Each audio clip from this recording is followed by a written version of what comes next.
babukeli ke ngiyanibingelela lapha emakhaya njengoba ngengasho ukuthi namhlanje ngizohambela la endaweni yaseChibini namanje niyangibona njengamanje sizokhulekela ngizongena la endaweni yamagugu esibayeni sizonike samankosi njengoba ngengasho ukuthi ke ngizobe nginenkosi yesizwe ubaba uNkosi ngempela ke ngikhona ke ukufika kwami yani niyabona emakhaya umhlaba wonke niyabona nje ukuthi kuna ngisho izulu kuna imvula njengoba ngishilo ukuthi sisehla sisaya ke ezantsi sisayokhuleka siphilela kona ukukhuleka izwe linganamelusa kusilizwe njengamanje ngiyongena ke sibayeni ngiyophakamisa isandla ngithi hawu malangeni amahle umhlaba wonke ngiyacela nje ukuthi nani ningicelele nani kube isibusi nali phela nezulu lenze njalo ayinabona lithi nje njoba lenza siyongena ke khona nje ngihamba ke ngikhulekela kumhlaba wonke noma indawo zonke siyangena ke khona la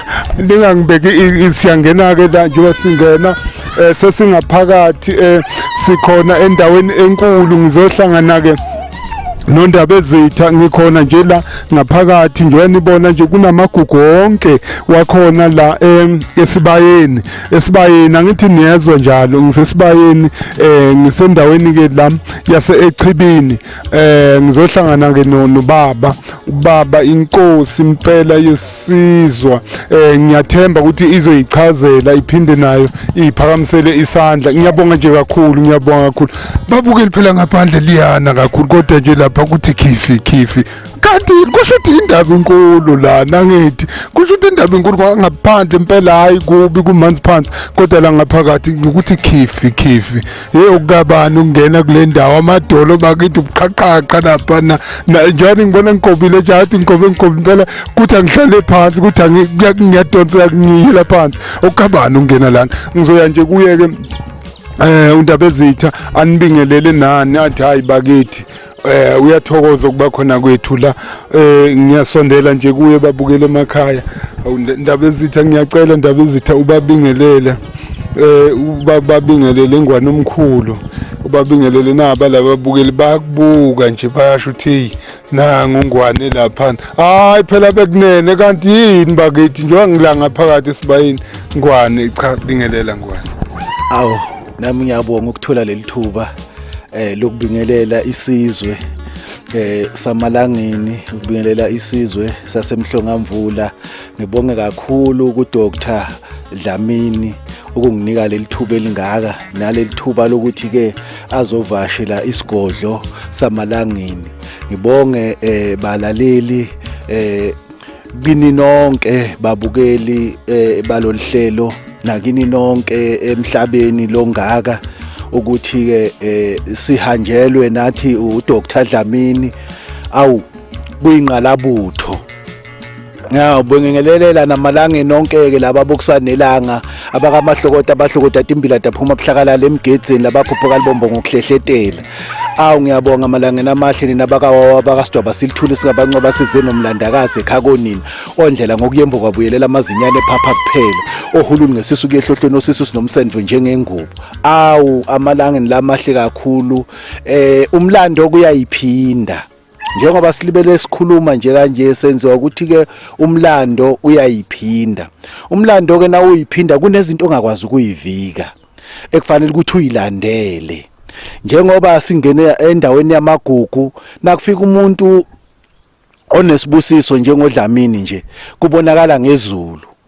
izulu ke umuntu nayeze endaweni ebusisiwe kufanele lizoyibusisa kuqala njengoba nibona nje izulu linjena kuyisibusiso esikhulu lokho la ekhaya sayisibone ngalokho nakuze umuntu onesibusiso ngoba into zakhona ngoba kuthiwa kusemhlongwamvula nje into zakhona zibonakala ngayo imvula ukuthi kukhona okwenzakalayo ngaphinde ke ngajabula kakhulu ngizumsakazo kaBabdlamini kuthiwa imvula ngathi yini yenza lezi zinto zilumbane zalumbana ke lezi zinto namhlanje ukuthi ke lo msakazo uphi igama elibusiseka kakhulu ngoba kufanele kubonakale nangabe kukhona izinto ezibalulekile zosiko ehambelayo fanele kubonakale ngayo imvula ngoba imvula icelwa umuntu nayize ngokwesibusiso ivele ikhombise ukuthi ke isibusiso saleyo nto siyini njengoba kwenzeka namuhla nje. Kungakho ke ngithi ke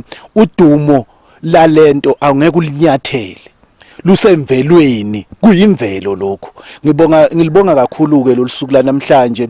Lobukhosi ke abubekiwe ipolitiki, lobukhosi ke abubekiwe abantu, buyimvelo, yibo babunyathelwe njengoba namhlanje busekhona. Angeke ubuceleke kumuntu, into yemvela uyiceli kumuntu, iyazenzakalela. Ngiyabonga kakhulu kuba Dlamini ukuthi ngithi ke nangiphakamisa izandla ngimnxusa ukuthi ke ake kafike lana, angabiki imbiba abiki ibuzi, asukumele phezulu, kuvele kubonakala ukuthi ke awu imvula nami ngiyayibusisa kuleli khaya namhlanje ngoba ingene kuleli office nje ngiphakamisa isandla, nami ngifaka uphaphe legwalagwala ukuthi ke awu imvula inophaphe legwalagwala namhlanje eyohamba ngalo umhlaba wonke, ukuthi uphaphe legwalagwala ihlonyiwe njengoba ingene lapha nje kuhlonywa uphaphe legwalagwala ngoba ingena. Ngiyakhuleka kakhulu ke nakumalangeni wonke umhlaba wonke ezweni lonke ukuthi ke awumalangeni into yenu ikhona, angeke ifihleke, ngeke inyatheleke, nabayinyathelile bazoyazi ukuthi ke babenyathele ini. Ngiyabonga kakhulu babudlamini ukuba naleli thuba nawe, nanokuthi uzongena ekulamagugu alakhaya nawo azojabula kakhulu, nawo aphakamisa izandla, nawo azokubusisa futhi azokwenza ukuthi umsebenzi wakho uhambe uzungeze umhlaba wonke. Nkosi Dlamini, wena wekunene, wena umhle kakhulu. Nkosi. Nakangwane niyabona nakangwane, hayi isibusiso sengisitholile. Maye mvula kanti unjani nje namvula. Bayibusisile ke imvula namhlanje kuthiwa izohamba umhlaba wonke nje banazi ke babukele emakhaya nje banizwa babukele emakhaya. Lapha eSwatini siyafika, lapha eSwatini siyangena maduzane sizobe sikhona. Ngizobe ngikhona nakhona ngizokhuleka ngithi magugu esizwe, magugu elive la kithi Kangwane. Sikhona ngilana ngisendaweni la eNhlangamvula. Yizwani baba eMhlongamvula, yizwani nje babukele emakhaya indaba enkulu kangaka eMhlongamvula. Ngikhona ngaphandle ngale phela izulu liyazenzela nje liyazenzela, kodwa ngala ngekhathi la kuthi khifi niyangizwa yini kuthi nje pfafa kancane, hayi kakhulu. Ngaphakathi isibusiso sisitholile ke namhlanje, sisitholile babukele emakhaya nize nazi nobukayo nje nobuka iTV yakhe. Hayi phela usuphilile phela kanti awuzwani phela, hawunokungibuka nje kuyisibusiso phela. Angithi ngiyezwa phela sengiphinde ngathola nesibusiso esikhulu esendlula zonke izibusiso. Yes phela nangapha kumuhle kodwa angedluli lesibusiso engiqeda ukusithola. Ngiyangizwa nemakhaya niphile emakhaya nonke, nangu baba uNtsele la uyena bethunywe ke inkosi yesizwe ofikile. Ngifisa naye ukuthi ngizomethula ngiphinde futhi naye ngimcebe la enhlabathini yamalangeni ukuthi cha ufikile, savumelana ukuthi namhlanje ngizoza la ngizile ngoba phela isicelo zabantu zonke ngiyayigcina, asikho isicelo ngesinyathelayo. Lento yokuhlonipha babukele emakhaya, please nanoma ngabe ubani awukuhloniphe nje, uhloniphe nje noma iviki ubona ukuthi uzovelana. Angithi ngiyanicela, ngithi ngiyangizwa nicelwa yimi phela. Nangu uNtsele lo mina ngibuya ke kudeni noNtsele, ngithe ngishada ngomunye unyaka ngangithi nayo yobe seseganiwe kulonyaka. Ntsele kanti awuganwa ngani?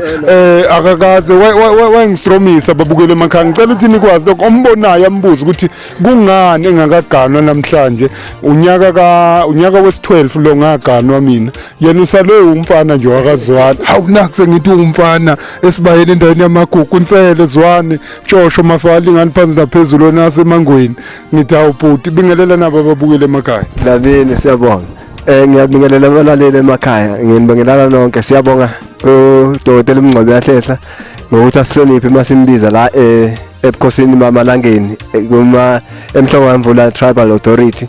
Sithi sibonga kakhulu, sibonga nakini balaleli ngelinye ilanga nokubona lokho akwenzela abantu nakwenzela imiphakathi yonke endaweni zonke. Kube isibusiso esikhulu, kube kukhulu. Sibonga, siyabonga.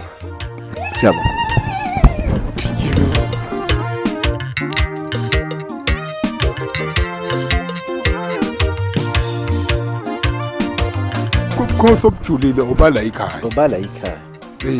Akunabe nje chaze nje Nkosi ukuthi unabe kanjani, bufihle kanjani futhi bakufihle kanjani. Ngesikhathi kufika amabhunu afika nokuthi-ke akhande iy'kawuthi zamabhunu. Kwathi nakufika-ke ngaleso sikhathi sey'kawuthi zamabhunu, bathatha bonke labantu ababezinduna zala yikhaya babenza amakhosi, bathi ubukhosi sebuyavotela. Ngoba umuntu oqala nje wavotelwa nakuvotwa la, kwavotela uQomintaba Khumalo. uQomintaba Khumalo wayengowokufika la, wafike-ke wahola amabutho ala yikhaya. Kwahamba nasekuvotela ubukhosi, kwase kuphakanyiswa yena ukuthi kube uye manje inkosi yala. Sanyathelwa thina njengoba ubona-ke thina ngathi amakhosi la amabili awakaNkosi, basusa lo mkhankanyeki le Freystata bamletha la, bangaba amabhunu ebunyathela ubukhosi azosinqwabelanisa la. Thina iNatali yayiphethwe ukhushulwayo, iFreystata iphethwe umkhankanyeki. Bazosihlanganisa la ndawonye ukuthi mhla kuvuka lento isixabanisi, njengoba lamakhosi onke manje ngena ngale kule kamkhankanyeki indlu ebhekana nale ukuthi-ke ayinyathelwe ingavuki, sekungabantu bodwa-ke manje. Kanti laba ngabe bayeza sihlale phansi ngoba kuyiphakelo, bayiphakelo ngoba belapha. Sihlale phansi sikulungise thina njengabanikazi bako ukuze kungaxabani isizwe kusasa, kubulalana abantu bebulalanela into abangayazi. Thina bakhona fanele sihlale phansi silicazulule lo daba, ngoba nokho kuthi uyasebenza usebenza nalamakhosi awathole esebenza no-government obandlululo. Kanti kwakulelani nangabe u-government ethola lamakhosi esasilwa thina sithi abekwe ubandlululo, efice khona angasakuhlonzi yena lokho ukuthi-ke laba-ke babehleli kanjani la, azokwazi ukuthola iqiniso lakhona ukuthi kanti abakhona mbambambamba obala. Ngoba khona into ehlukile Dlamini, khona abantu bomdabu, khona abantu nje ebomtsinsi. Yabona nje mina la ngiwumtsinsi angisiwo umdabu, nangowomdabu ushizwe lakho la ubuya khona. Mina ngiwumtsinsi la. Na ukhuluma-ke ngabantu bomdabu usumbuza, uzothi udabuka eNquthu, uzothi udabuka le eNtshenteka, uzothi udabuka eNkandla, uzothi udabuka kuphi. Owokudabuka-ke loyo nasilungisa umlando nje, umuntu okudabuka usuke ngasiye wemvelo kulelozwe lelo. So lezi zinto yifihliwe zonke, ngisho solwazi nabeyibhala lezi zinto abazikha phezulu, abayi nenjula yazo. So sesiphelile leso sikhathi sezinto ezifihliwe ukuthi izinto ukuze kukwazi ukusebenzeka kwakunezinto ekufanele ifihle. Namhlanje izinto sekufanele ihlale etafuleni, ngeke kusayifihla into nayisilidinga itafula. Lokho sekuyalidinga itafula ukuthi wonke umuntu azi ukuthi-ke mbambambamba izinto zazime kanjani, uyabona, ngoba yifihliwe lezi zinto. Izwe nje noba simela kulo elakwaNkosi, akufihliwe lokho ngoba ubona lo N okhona eNatali, noma ngabe kuphi kuno N eNatali. Lo N umene uNgwane, izwe likaNgwane leli esikhulu, ngoba ngikhona mina ngiwuNgwane.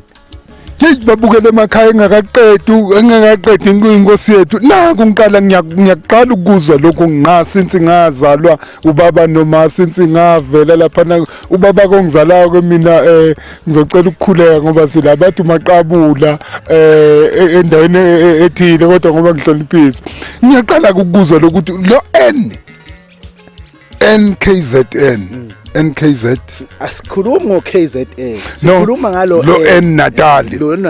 Lo Natali usuka kwaNkosi, usuka kuNgwane. Lo N babukele emakhaya kaNatali. Ngiqala ukuzwa ngqa namhlanje ukuthi uN kaNgwane, uN bonkosi, uN phela lo wongwane wonkosi. Ayinkulu le ndaba engiqala ukuyizwa namhlanje, angazi impela. Ngicela ukuthi nalabo abangibhalela amabhuku abakuthathe lokhu bakuyamanise kakhulu nezinto engisondelene nazo. N for Ngwane, N for Nkosi.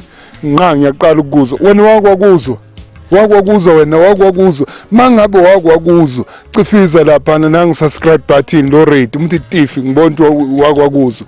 Ngiqhubeka Ngwane. Yiko ngithi-ke ngifuna ukwakhela kulo N ngoba nabasakazi ngake ngalalela abasakazi oTshatha noNgizwe Mchunu bethi-ke iprovince enesibongo le iKwaZulu Natal. bathi kungani ibe nezulu ibe negama nesibongo yini enyatheliwe la kanti kunyathelwe lo N lo ngiyabuza ke mina ngithi ke angabe ke uNatali ukhona abazukulu baNatali baphi abazulu bakaNatali naba nangumzukulu kaNatali sihleli naye lapha amasiko kaNatali silake emagugwini noma emakhosini kamzukulu kaNatali sikhona singaphakathi silungisa lokho ukuthi izinto nje ayihlala obala kalibe ifihliwe kulibele kushiwo lokya banyathelelwana abanye abantu nathi ake sihlale nje baleni kwazi ukuthi cha naba abantu ababenyatheliwe namhlanje ake kubekwe nje baleni kungafihlo ukuthi abantu ababenyatheliwe namba sinayo ke thina indlunkulu njengoba thina singamaswazi sonke iSwaziland naye isesekhona kodwa kufihlwe ikhona kufihlwe kanjani ngoba kufihlwe ikhona yona siyindlu thina kaNgwane ngoba sila na ukhuluma ngoNgwane nje ukhuluma ngami ungifihlelani ke ngikhona na itshela kaNgwane lapho Phongolo into engabe kufaka ngabe kuyakhulunywa ngayo njengoba sila asikwazi thina ngisho kuyogcina imicimbi kaNgwane oPhongolo kodwa imicimbi yonke yezizwe zonke ezikhona iyagcinwa thina yini singakwazi ukugcina ezethu izinto kanti siyizitha zobani thina ngoba phela sesusiwe abantu esasiyizitha zabo ababengafuni futhi ukuthi lezi zinto yivele sekukhona laba ababesilwela bethi bafuna kuvele lezi zinto kodwa still namhlanje azivezwa sekukhona abantu ababethi balwela thina zifihlelweni kwakulwela ubani kanti abantu basalwa nathi naseyiveza namhlanje sisalwa nabantu abangazilutho kusho ukuthi ke siyogcina singavelanga impilo yethu yonke ngoba abantu abangakwazi lokhu bathi ayikho leyo nto leyo uyabona bayalwa ke manje fast bayalwa balwela leyo nto kufihlelweni ngathi uyazwa nasithinta le ndaba izulu libuya ngamandla babukele emakhaya ngiyalizwa nami njoba esho nje uNgwane izulu libuya ngamandla akwengifisa ngicela ukuvalelisa kini sisendaweni enkulu la sisemagugwini akithi koNgwane koDlamini singakwamini konkosi singaphakathi ngiyacela ningaphazamiseki uyena udokotela uMncwabi Yahlehla ngisengedwa nje phela ngiyathokoza futhi ngiyajabula mangithola ngemuva noma ngithola umlando wakithi ukuthi ngibani mina ngisuka kuphi mina hayi maye mangwana amahle lapho esihluthi Mathapha izwe lonke la kaNgwane nobamba nonke ngizabe ngikhona ngikudala lapha emahala ngiphinde ngifune ukubonga lapha eNgwane Park masinyane nje ngizoba khona lapho sengizoba neqhokovana lapha eNgwane Park ngiyanazisa maswati amahle umlando ngiwutholile umlando uyayiphinda namhlanje engikubona namhlanje since ngaba khona emhlabeni angaze ngikubone ningibongise phela nani phela ngibongiseni phela niphile nje uNkulunkulu nibusise siyabonga